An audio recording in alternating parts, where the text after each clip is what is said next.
Hai, welcome back. Gadis Bola akan menyajikan informasi seputar Timnas Indonesia.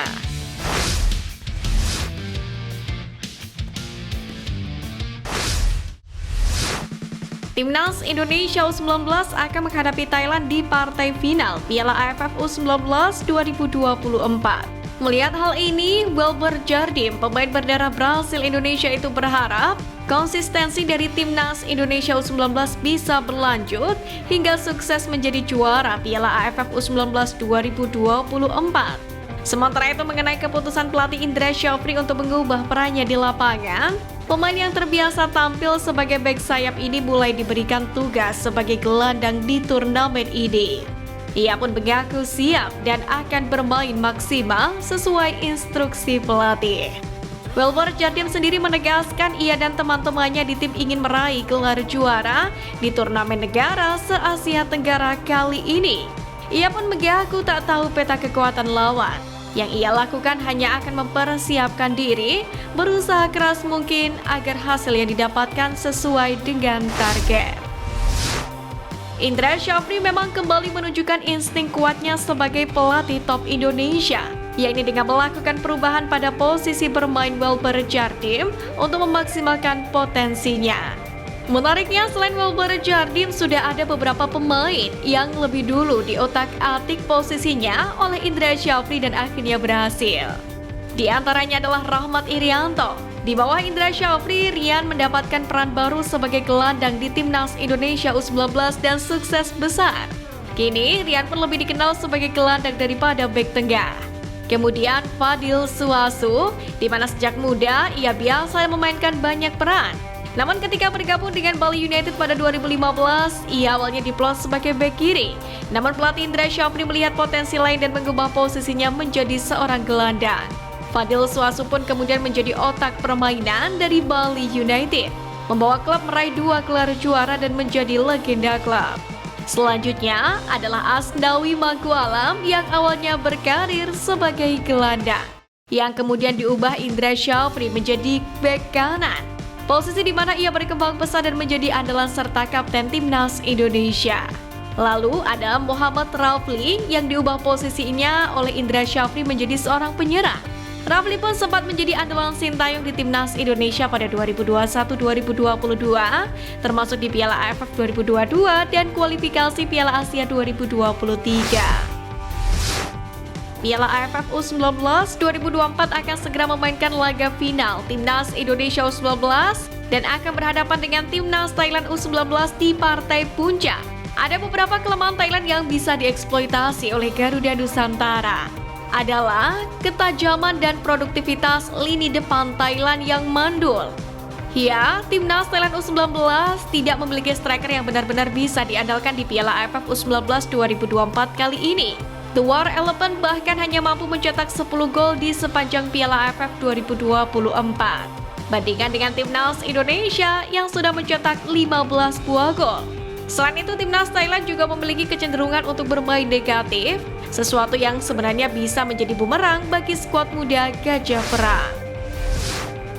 Media Vietnam Soa.vn kembali meremehkan Timnas Indonesia U19 jelang final Piala AFF U19 2024. Mereka menyebut Timnas Indonesia U19 tak punya keunggulan, cuma modal main di kandang.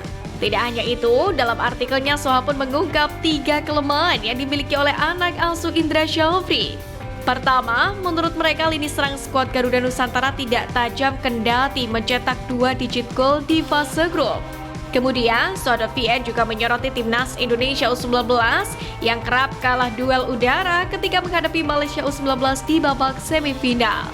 Selain itu, penguasaan bola skuad Garuda Nusantara juga mendapatkan sorotan. Menurut Soha, Thailand U19 punya banyak kelebihan ketimbang Giants Raven JS. Lalu ketiga adalah kemampuan untuk menguasai bola, di mana statistik pada pertandingan semifinal melawan Malaysia menunjukkan Indonesia hanya memiliki 40%, sedangkan Malaysia 60%.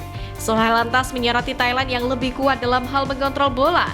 Thailand juga dianggap memiliki gaya permainan yang bagus, teknik dan permainannya yang sangat kohesif. Namun dalam sepak bola semua hal bisa terjadi. Untuk itu menarik menantikan hasil laga final nanti malam. Timnas Indonesia U19 berpeluang raih gelar kedua di Piala AFF U19 2024, di mana sebelumnya Garuda Nusantara memiliki memori yang indah menjadi juara Piala AFF U19 pada 2013. Momen juara ini boleh jadi kenangan manis yang sulit terlupakan. Saat itu Evan Dimas Darmono dan kawan-kawan pernah jadi oase di tengah minimnya prestasi sepak bola Indonesia di semua kelompok umur. Gelar itu diraih usai mengalahkan Vietnam lewat drama adu penalti dengan skor 7-6. Prestasi yang mengejutkan mengingat Indonesia sempat pesimistis sejak babak penyisihan grup. Sebab Indonesia berada di grup dengan raksasa-raksasa Asia Tenggara seperti Vietnam, Malaysia, Myanmar, dan Thailand. Hanya Brunei Darussalam saja yang kualitasnya ada di bawah Indonesia saat itu. Tak dinyana, anak-anak muda Indonesia tampil mempesona di sepanjang turnamen. Hingga partai akbar pun terjadi di final. Indonesia yang sempat menelan kekalahan dari Vietnam malah kembali bertemu di laga puncak. Kini, Timnas Indonesia pun akan kembali ditangani Indra Syafri dan ingin mengulang kesuksesan 11 tahun silam. Iqbal Kwijangge dan kawan-kawan bertekad mengalahkan skuad Gajah Perang di laga puncak. Tua Jawa Timur pun kembali diharapkan bisa menyelimuti skuad Indra Syafri. Presiden FIFA Gianni Infantino berjumpa dengan Presiden terpilih RI Prabowo Subianto. Perjumpaan itu berlangsung di kantor FIFA di Paris, Prancis. Prabowo Subianto pun turut didampingi Menteri BUMN sekaligus Ketum PSSI Erick Thohir dan Menpora Dito Aryo Tejo. Menyambut hangat pertemuannya dengan tokoh-tokoh dari Indonesia, Gianni pun turut menyebut kalau sepak bola Indonesia kini dalam kemajuan yang fantastis. Selain itu, Erick Thohir menyatakan bahwa akan ada beberapa hal yang dibahas, salah satunya terkait transformasi sepak bola Indonesia. Jesus kembali melakoni laga uji coba pramusim bersama dengan klubnya Venezia. Sayangnya, bek timnas Indonesia itu gagal membawa timnya menang saat menghadapi klub Kroasia NK Istra. Pertandingan ini pun dimulai dengan ritme yang langsung tinggi, di mana tim utama langsung mendapatkan kesempatan pertama untuk memimpin dalam 8 menit. Namun peluang itu gagal dimaksimalkan karena bola hanya membentur Mister Gawang. Venezia sendiri bakal terus melakukan tur pramusim ke Belanda dalam waktu dekat ini. Ada 2 pertandingan yang akan dijalani oleh Venezia dalam tur tersebut, yaitu melawan LC Ultra dan PIC Zwolle, tepatnya pada 1 dan 4 Agustus. Ada cerita menarik saat Tom Haye tampil bersama Timnas Indonesia di 2 laga terakhir putaran kedua kualifikasi Piala Dunia 2026 pada Juni 2024 lalu.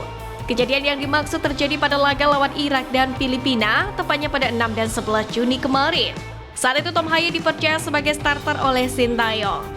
Pemain 29 tahun itu menceritakan hadirnya ayah dan ibu Tom Haye di tribun SUGBK Jakarta. Ada cerita menarik dari kehadiran kedua orang tuanya itu, di mana Tom Haye menyebut bahwa kedua orang tuanya benci untuk terbang dengan pesawat sekalipun perjalanan jarak pendek.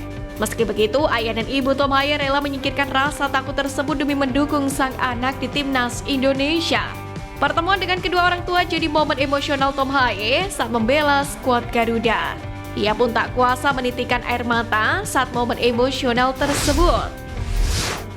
Pemain Timnas Indonesia Pratama Arhan sempat membungkam pelatih Argentina Lionel Scaloni. Tepat jelang laga uji coba antara Timnas Indonesia versus Timnas Argentina pada Juni 2023, Scaloni membuat pernyataan mengejutkan. Ia menilai lemparan ke dalam andalan Arhan biasa saja. Sikap serupa pun dipertahankan Scaloni usai laga yang berkesudahan 2-0 bagi Argentina di SUGBK Senayan, Jakarta. Ia lagi-lagi menilai tidak ada yang spesial dari Indonesia. Namun ungkapan ex-pemain Lazio itu pun cukup mengejutkan. Sebab lemparan ke dalam Arhan sempat 2 kali merepotkan lini pertahanan Argentina sehingga membuat kiper Emiliano Martinez pontang-panting. Sebuah video di media sosial bahkan kemudian memperlihatkan Scaloni yang nyatanya menjilat ludahnya sendiri. Ia ternyata diam-diam memperhatikan bagaimana Arhan melakukan lemparan dalam yang mematikan.